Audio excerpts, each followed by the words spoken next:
Pernahkah Anda membayangkan sebuah nanas yang harganya bisa mencapai puluhan, bahkan ratusan juta rupiah? Ya, Anda tidak salah dengar. Ini bukan sembarang nanas, melainkan nanas dari The Lost Gardens Eveligan di Inggris yang dikenal sebagai salah satu buah termahal di dunia. Apa yang membuatnya begitu istimewa dan luar biasa mahal? Mari kita kupas tuntas rahasianya. Kisah nanas Heligan ini adalah perjalanan kembali ke masa lalu, tepatnya ke era Victoria. Dulu, menanam buah tropis seperti nanas di tengah iklim dingin Inggris adalah sebuah tantangan besar, dan keberhasilannya menjadi simbol status dan kekayaan yang luar biasa. Para bangsawan bahkan menyewakan nanas untuk dipajang di pesta-pesta mereka. The Lost Gardens Eveligan menghidupkan kembali tradisi ini dengan metode penanaman yang sama persis seperti yang digunakan ratusan tahun lalu. Dan percayalah, prosesnya sangat rumit dan padat karya. Kunci dari metode ini adalah sebuah struktur unik yang disebut lubang nanas atau pineapple pit. Ini bukan sekadar lubang di tanah. Bayangkan sebuah parit panjang yang diisi dengan bertonton pupuk kandang segar, terutama dari kuda. Pupuk yang membusuk ini secara alami menghasilkan panas yang sangat besar. Panas ini kemudian disalurkan melalui dinding berongga di sekitar area tanam, menciptakan iklim mikrotropis yang hangat dan lembab, persis seperti yang dibutuhkan nanas untuk tumbuh subur. Jadi, meskipun menggunakan pupuk kandang, nanasnya sendiri sama sekali tidak bersentuhan dengan kotoran. Mereka tumbuh di tanah yang bersih dan steril di dalam rumah kaca bawah tanah ini. Sekarang, bayangkan biaya dan usaha yang dibutuhkan.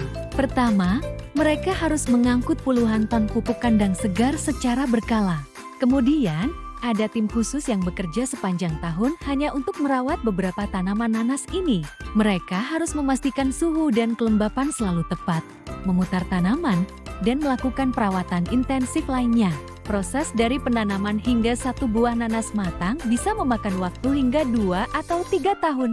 Seluruh jam kerja, biaya transportasi, dan pemeliharaan struktur bersejarah ini terakumulasi menjadi biaya produksi yang sangat tinggi untuk setiap buahnya. Karena prosesnya yang luar biasa sulit dan memakan waktu, produksi nanas Heligan sangat terbatas. Dalam setahun, mereka mungkin hanya berhasil memanen segelintir buah saja. Kelangkaan inilah yang membuat harganya melambung tinggi. Nanas ini tidak dijual di supermarket. Sebaliknya, buah ini dianggap sebagai sebuah karya seni hortikultura, sebuah warisan sejarah yang hidup.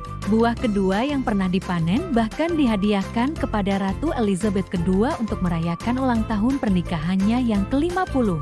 Jadi, ketika kita berbicara tentang nanas Heligan, kita tidak hanya berbicara tentang buah, kita berbicara tentang sejarah, tradisi, keahlian, dan dedikasi luar biasa untuk melestarikan metode penanaman kuno.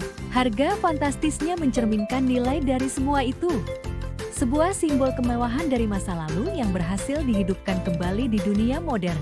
Ini adalah bukti nyata bahwa terkadang proses di balik sebuah produk bisa jauh lebih berharga daripada produk itu sendiri. Menarik sekali, bukan? Kisah nanas Heligan mengajarkan kita untuk lebih menghargai proses di balik makanan yang kita nikmati. Terima kasih sudah menonton. Jika Anda menyukai konten seperti ini, jangan lupa untuk like, komen, dan subscribe agar tidak ketinggalan video menarik lainnya.